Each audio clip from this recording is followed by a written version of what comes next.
আমি এখানে মনোনয়ন প্রত্যাশা করি এবং আমি মনে করি আমার এখানে রাইট আছে, হক আছে। যেহেতু দুইবার আমি কোনো নির্বাচন আমি পাই নাই, মানুষ ভোট দিতে পারে না, এবার একটা সুষ্ঠু নির্বাচন হবে। এবার আমি করতে চাই এই জন্য যে এবার তো আমার একটা প্রমাণ করার সুযোগ।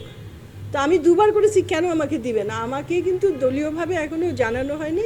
আমি যখন ঢাকায় ছিলাম, আমি আমার নেতৃবৃন্দের সঙ্গে, আমি মহাসচিবের সঙ্গে এবং কেন্দ্রীয় আমাদের স্ট্যান্ডিং কমিটির মেম্বারদের সঙ্গে দেখা করেছি। সবাই আমাকে পজিটিভ ইন্ডিকেশন দিয়েছে। এখন তারপরে আমি আসার পরে হঠাৎ করে দেখলাম যে এরকম একটা ঘোষণা হলো এবং আমি দেখলাম প্লেনে করে কেউ কেউ ঢাকা থেকে এখানে আসলো। তো বুঝলাম যে কিছু একটা হয়েছে। যাই হোক, আমি আশা করব যে বিএনপি যারা সিদ্ধান্ত নেন নমিনেশনের ক্ষেত্রে, আমাদের নেতা তারেক রহমান সাহেব আছেন, তার উপরে আমাদের আস্থা আছে।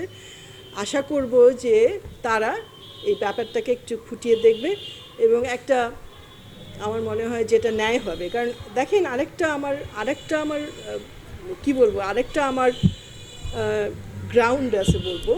আমার বাবা মশিউর রহমান জাদু মিয়া, আগেও বলেছি যে তিনি বিএনপির কো-ফাউন্ডার এবং বিএনপির নামকরণ আমার বাবা করেছেন।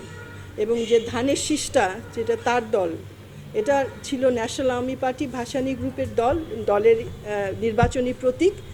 মৌলানা সাহেব মারা যাওয়ার পরে আমার আব্বা সেই দলের চেয়ারম্যান হন এবং আমার আব্বা চেয়ারম্যান হওয়ার পরে যখন এই প্রক্রিয়া শুরু হলো 1977 সালে, আমার বাবা শহীদ প্রেসিডেন্ট জিয়াউর রহমানের সঙ্গে জয়েন করেন এবং তিনি একটা গণতন্ত্রের উত্তরণের প্রক্রিয়া চালু করেন জিয়াউর রহমান সাহেবের সঙ্গে।